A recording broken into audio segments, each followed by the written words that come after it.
mais um episódio do nosso podcast do site Planeta 92, o Política Sem Filtro. Eu quero começar aqui agradecendo os nossos parceiros, a MX Print, que é a gráfica do meu amigo Carlos Filho, que fica ali na Praça 14. Quero agradecer também a Ecolavagem, que tem 2 unidades aqui em Manaus, uma no Shopping Ponta Negra e outra no Shopping Via Norte. Quero agradecer a assessoria jurídica da Hoff, Advogados e Associados e, principalmente, a parceria aqui com o Estúdio Inspiração. E hoje nós temos aqui como convidado um secretário de Estado, que ele é o primeiro convidado mais ligado a essa questão jurídica. Vocês sabem aqui que no podcast Política Sem Filtro, a gente normalmente entrevista os políticos da capital e do interior, com ou sem mandato. E hoje nós vamos receber aqui o chefe da Casa Civil, doutor Flávio Antoni Filho. Ele que é amazonense, formado em Direito pela Uninorte, pós-graduado em Processo Civil também pela Uninorte, já foi conselheiro da AGEMAN e hoje é chefe da Casa Civil. Muito obrigada pela sua presença aqui no nosso podcast. Eu sei que ser chefe da Casa Civil de um estado como o Amazonas não deve ser fácil em relação à agenda, então eu quero agradecer demais a sua disponibilidade. Imagina, eu que agradeço, obrigado, Carla, uma satisfação estar aqui com todo o seu público, com toda a sua audiência e vamos bater um papo bem legal aqui. Vamos bater um papo, essa é a ideia. Então, doutor, eu queria que o senhor, por favor, fizesse uma retrospectiva desde os seus primeiros cargos públicos, assim. Eu, desde muito novo, eu sempre quis ser advogado e a vida pública não foi algo que eu busquei. Foi algo que aconteceu naturalmente. Em 2014, eu sou convidado pelo então prefeito Arthur Virgílio Neto para assumir a secretaria, a chefia do jurídico da Seminf, Secretaria Municipal de Infraestrutura. Havia ali um tensionamento na relação entre o prefeito e o vice-prefeito, que até então era secretário. Mandar um abraço para o Issa Abraão, meu amigo. E aí, na saída do Issa, o prefeito resolve fazer uma readequação da equipe e me convida para assumir o jurídico. Eu fico lá de 2014 até 2018, dezembro de 2018, quando o governador eleito, o Wilson Lima, me convida para assumir a Agência de Desenvolvimento Sustentável, a ADS. A ADS, o senhor também atuou na ADS, então? Isso, de janeiro de 2019 até maio, junho de 2020. Eu costumo dizer que foi a experiência mais enriquecedora da minha vida, porque foi algo totalmente fora de tudo que eu tinha imaginado, de tudo que eu tinha projetado para a minha vida, trabalhar no setor primário, ir para o interior do estado, conhecer a realidade do ribeirinho, do caboclo, poder fazer entregas para a população. Então, em 1 ano e meio, eu conheci 30 municípios, aproximadamente. Então, metade do estado. Metade do estado. Foi algo assim enriquecedor na minha vida. De longe, a maior experiência profissional que eu possa ter tido do ponto de vista dos cargos públicos que eu exerci. E aí, em junho de 2020, no auge da pandemia ali, o governador Wilson me convida para assumir a Casa Civil. E aí, essa sim, o maior desafio profissional da minha vida, de qualquer ângulo que você olhe, de qualquer ângulo que você imagine, a Casa Civil é diferente de tudo. E eu converso muito com o Raul Zaidan, é uma pessoa que eu tenho um afeto.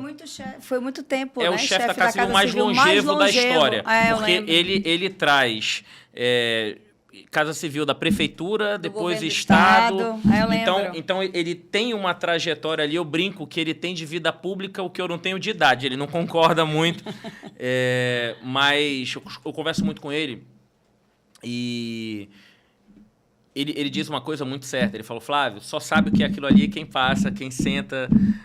Ele brinca, né? O Raul é uma pessoa inteligentíssima e ele sempre brinca. Aquilo ali é uma fábrica de fazer doido. Então, assim, de longe foi o maior desafio profissional que eu enfrentei e enfrento até hoje. O senhor teve esse período também da pandemia, que o senhor falou bem aí. Tudo passa pela Casa Civil, na verdade, né? Então, essa questão das leis, dos projetos, acaba que tudo passa, de uma certa forma, por ali. Esse período mais crítico da pandemia, qual foi o direcionamento que o senhor tentou dar para essa dificuldade toda que a gente passou naquele período? Foi o período mais difícil da minha vida. Não foi só da minha vida profissional, da minha vida pessoal também. Meus pais foram entubados. Meus pais, àquela altura, com 76 anos, cada um, ambos entubados. Nossa. Eu internado na UTI. Então, num dado momento, você olha para cima e pensa, meu Deus, pode essa praga, essa doença aqui pode dizimar minha família. E eu tive, fundamentalmente em Deus, o meu maior esteio.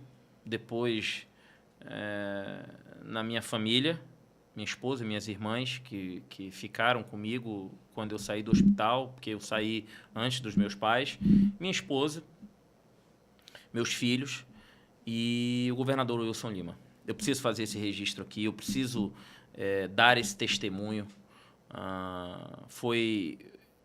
Dificilmente nós teríamos alguém com uma resiliência e com uma serenidade para conduzir os rumos do nosso Estado, como nós tivemos o governador Wilson naquele momento. E um governador jovem, né? Que, na verdade, Exatamente. ele estava no primeiro mandato, né?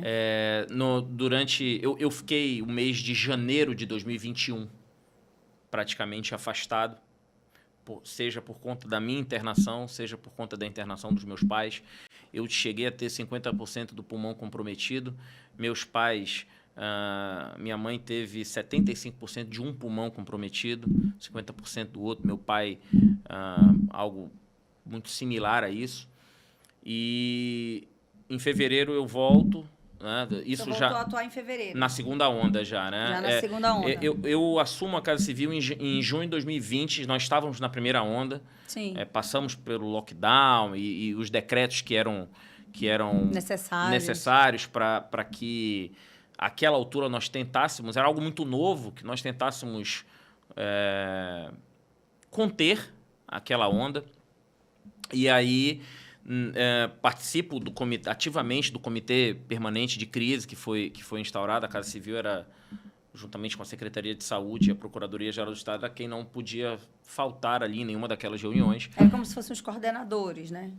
Coordenador ou governador, ele tomou ali a frente e ele fez muita questão de colocar a cara. E aí nós tínhamos ali um diálogo com os poderes, que ao final de toda a reunião que nós fazíamos interna, nós abríamos para os poderes e para as associações, para as instituições que queriam pleitear a reabertura do seu negócio ou que queriam, de alguma forma, contribuir com alguma sugestão para aquele momento, porque era tudo muito novo, ninguém estava preparado ali, ninguém sabia o que estava acontecendo. Ninguém estava entendendo aquilo tudo, né? Então, você teve que, como eu sempre digo, trocar a roda com o carro em movimento. Então, houveram acertos, houveram erros, isso a história conta e a história julga, mas eu acredito que tenha sido um período de bastante aprendizagem,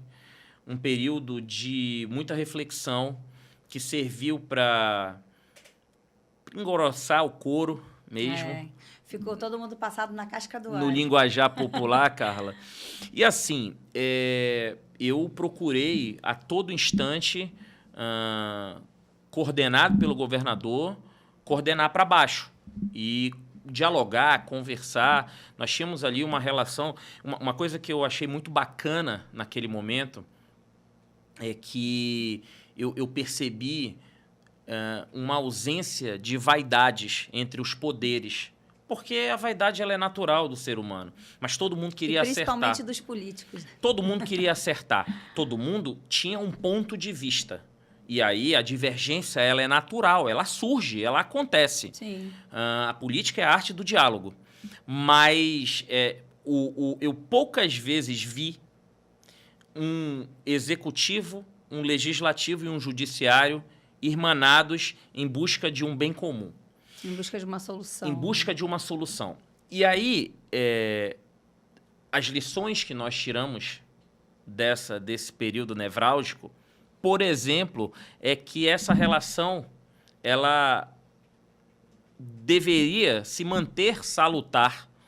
E eu posso dizer para você que durante todo esse período que eu estou à frente da Casa Civil... Você já está há quanto tempo como chefe da Casa Civil? 5 anos, vai fazer... junho de 2020, agora junho está fazendo 5 anos. 5 anos. 5 anos.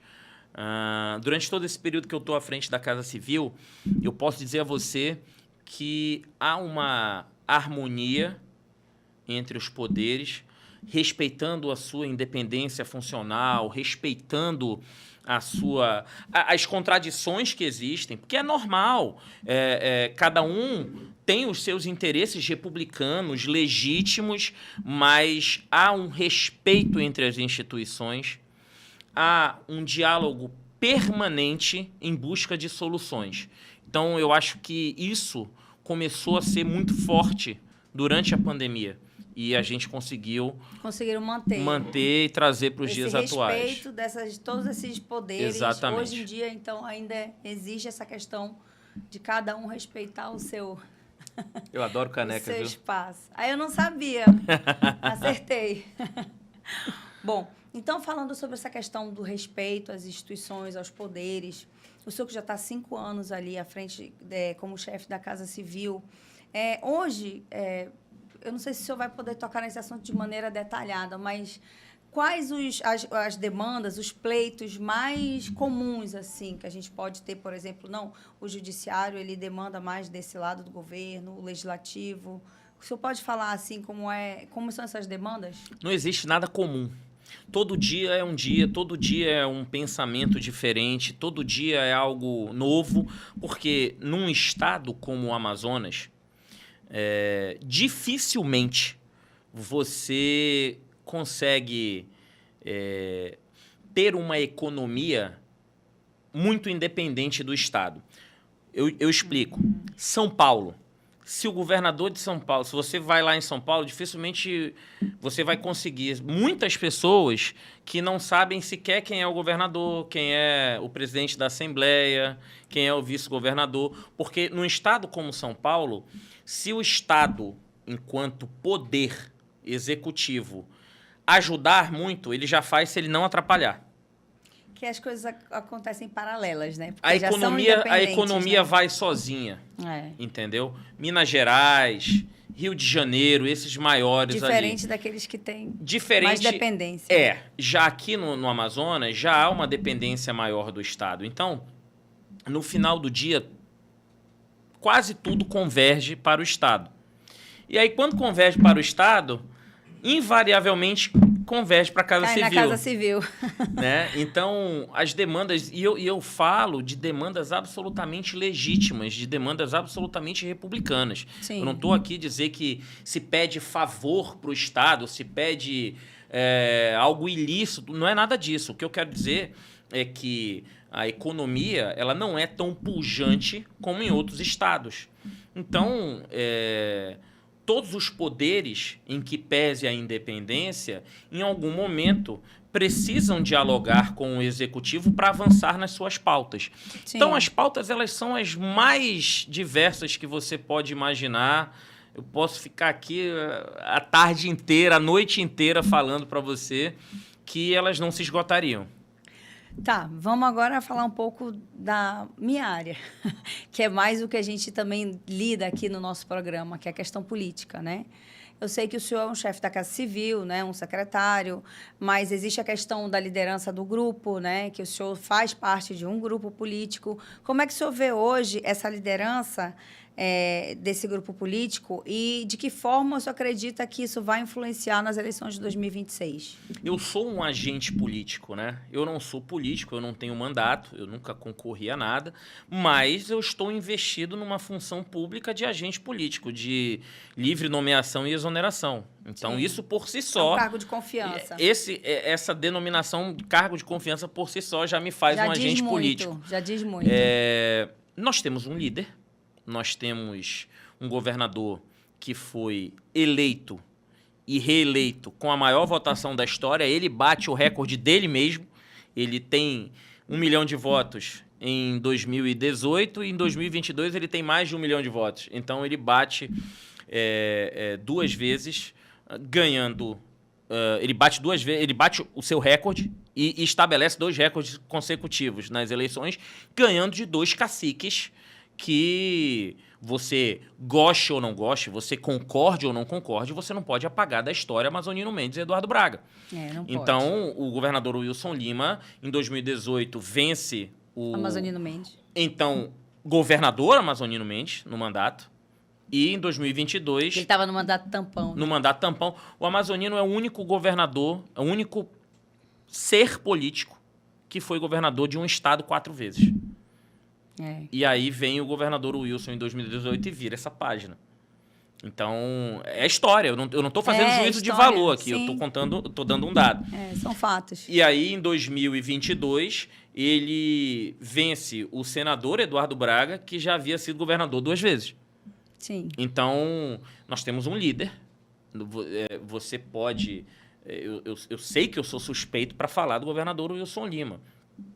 Temos uma relação cordial, temos uma relação fraterna, é meu amigo, mas aqui eu estou fazendo uma análise fria. Uma análise política. Do cenário que nós temos hoje. Sim. Esse líder tem na resiliência e na paciência as suas maiores virtudes. Dificilmente você vê o governador exaltar a voz, dificilmente você vê o governador Wilson atacar alguém, dificilmente você vê o governador Wilson Lima perseguir alguém. Ele não é esse perfil. Eu costumo brincar que ele não é o governador do eu quero, ele é o governador do eu posso. Ele sempre procura a viabilidade econômica e jurídica daquele pleito para que ele possa tomar a decisão política. Para isso ele foi eleito. Ele vai primeiro na parte técnica, ver se tem embasamento. A viabilidade. Para que ele possa politicamente tomar. Desde a época da ADS, eu nunca ouvi o governador chegar para mim ou para qualquer outro secretário, de todas as reuniões que eu participei, e não foram poucas, dizer, eu quero fazer isso, deem um jeito de vocês. Eu nunca vi. Entendi. Eu não estou dizendo que quem faz isso está certo ou está errado. Não estou fazendo juízo de valor. Mas não é o perfil dele. Estou confidenciando a você o perfil do governador Wilson Lima. Certo. Então, ele sempre procura primeiro atestar a viabilidade jurídica, depois a viabilidade econômica e, por fim, a decisão política dele. Ele não terceiriza. Eu acho isso muito bacana. Entendi. Ele foi eleito para tomar decisões políticas, desde que elas não comprometam a parte econômica, a parte financeira, a parte jurídica, para que ele não possa responder por isso lá na frente. Então, ele tem muito esse cuidado. E acredito que ele será protagonista. Ele é um agente público, um agente político, e será um dos protagonistas na eleição de 2026. Seja como candidato, seja ficando até o final do mandato, ele ainda não tomou essa decisão. Eu já ia lhe perguntar. Eu sei que isso a gente tem que perguntar diretamente para o governador, mas, como você é uma pessoa muito próxima, eu ia perguntar o que o senhor acha? Ele vai vir candidato? Eu acho que... Qual é a sua aposta? Eu acho que ele tem que pesar, pensar, ver os prós e os contras, e que ele tenha a tranquilidade de saber que nós estaremos ao lado dele na decisão que ele tomar. Eu não posso apostar por algo que não depende de mim. Eu não posso apostar, apalavrar enquanto chefe da Casa Civil, afiançar aqui, cravar, e o político, muitas das vezes, a vontade dele próprio não prevalece. Então... É óbvio que esse é um assunto que tem que ser tratado com ele. O que eu gostaria que ele soubesse, porque eu acho que o óbvio também precisa ser dito. Muitas vezes. E eu falo isso para ele, e o nosso entorno fala isso para ele, é que a decisão que ele tomar, ele é alguém que gosta muito de debater e não tem medo de decidir. Quando ele chega com a decisão também ele banca. Mas... O que ele precisa saber é que, seja a decisão que ele venha a tomar, ele vai ter o nosso respaldo técnico, o nosso respaldo jurídico, não só por mim, mas também de todos os secretários que estão ali marchando com ele desde o início do governo. Vamos lá.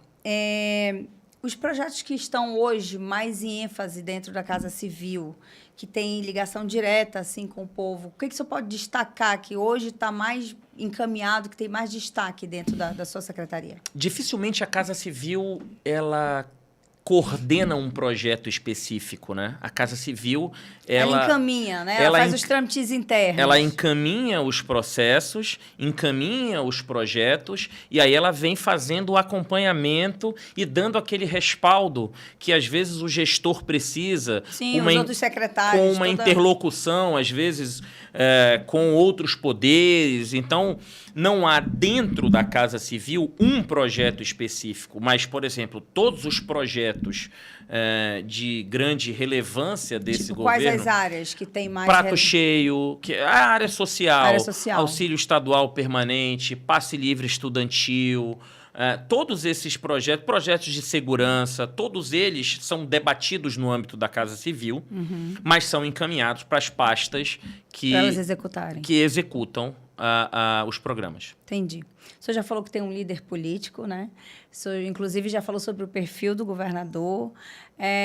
Muito me alegra saber que, de repente, o senhor diz, olha...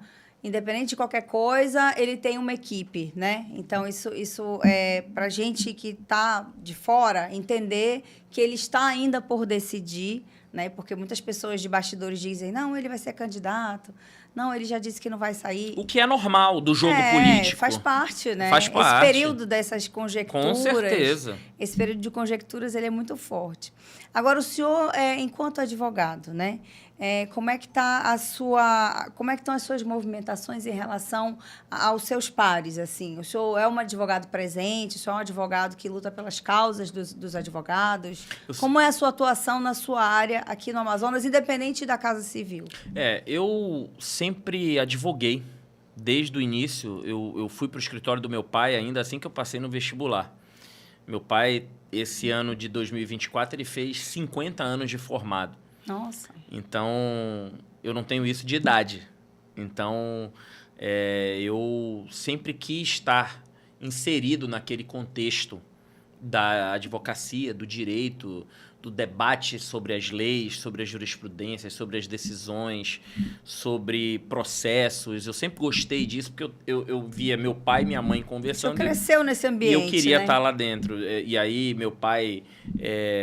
levou vários sobrinhos para trabalhar no escritório durante um tempo. Então, eram meus primos que eram um pouco mais velhos que eu, mas a gente tinha ali uma afinidade, então eu sempre gostei daquilo. E aí, quando eu me formo em 2008, em 2009 eu passo no exame de ordem e advogo até entrar na ADS. E sempre fui muito presente no escritório do meu pai, sempre fui muito atuante, sempre fiz questão de atender os clientes. E por uma opção minha, eu nunca me envolvi político-partidariamente com o sistema OAB. Entendi. Sem, novamente, fazer nenhum juízo de valor de quem o tenha feito. Acho que a advocacia precisa estar representada, a OAB é extremamente necessária, ela é imprescindível, mas eu nunca militei na área político-partidária da OAB. Por opção, fui convidado algumas vezes a fazer parte, mas sempre busquei a atividade privada e crescer na minha profissão. E aí, enquanto chefe da Casa Civil, eu tenho procurado dialogar com todos os advogados, com todos os profissionais de todas as áreas, não apenas no direito, que é a minha área, que é onde eu tenho uma familiaridade. Muito grande.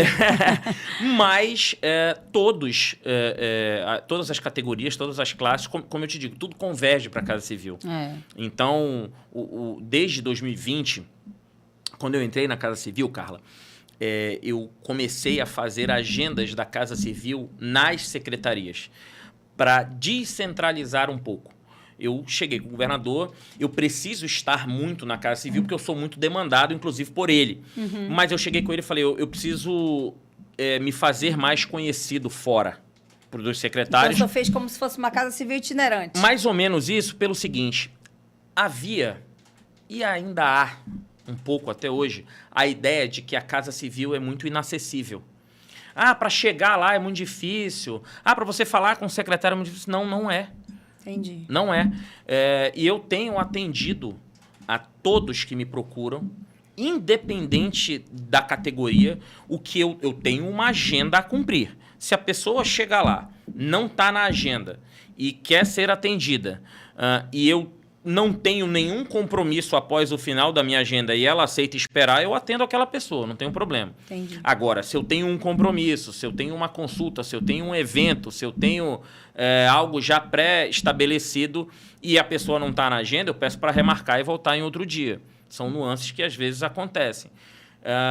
E a gente tem dialogado durante esses 5 anos com a categoria dos médicos, com a categoria da segurança, com a categoria da educação, com a categoria dos advogados, com a categoria dos profissionais liberais, do comércio. Então, e aí a gente consegue ouvir, filtrar e entender os anseios de cada categoria, de cada nicho daquele público que nos procura. E aí a gente vai tentando equacionar as demandas dentro do que é possível. Porque o governador Wilson Lima sempre diz, as demandas são infinitas. Infinitas. E a capacidade de finita. resolução do Estado é finita. Então a gente finita. tenta ir equacionando de acordo com a nossa possibilidade. E desmistificar essa história de, tá muito longe, a Casa Civil, essa coisa de ser inacessível. Então, basicamente, isso é o principal objetivo do senhor, então. Eu não tenho nenhum problema em sair da Casa Civil 10. Teve um dia que a gente saiu de lá 11 horas, eu pedi até pizza pro pessoal que tinha ficado comigo. Porque é um trabalho. E quando eu saio de lá, eu não deixo de ser secretário, porque o meu telefone não para de tocar, as demandas não param de chegar, os secretários não deixam de ter problema, o Estado não vai parar após a minha saída da Casa Civil. Não existe a história de horário comercial. Não existe, não existe. Então, esse diálogo e essa presença, eu tenho buscado ser muito forte. Eu tenho buscado ser muito... eu diria, eficiente nisso. Eu diria, muito firme nisso. Porque eu não posso admitir que o governador Wilson Lima, que é a figura política, a maior autoridade administrativa do Estado, seja alguém que, se você ligar, ele vai atender, e o secretário dele seja alguém inacessível, seja alguém que não atende, seja alguém que não retorna. Por exemplo, a gente está numa entrevista aqui, meu telefone tocou, eu não atendi, mas eu vou retornar depois. Sim. Entendeu? Então, os comandados, eles refletem o seu comandante. Então, se o nosso comandante é uma pessoa simples, é uma pessoa humilde, é uma pessoa acessível, é uma pessoa que despida de preconceitos e vaidades, não é razoável que nós sejamos diferentes ou tenhamos nariz empinado ou coisa que o valha. Então, eu procuro ser muito firme nisso, nesse trato, nesse dia a dia. Procuro não mudar a minha essência, aquilo que eu aprendi com os meus pais, e transmitir confiança e serenidade para todo mundo que convive comigo.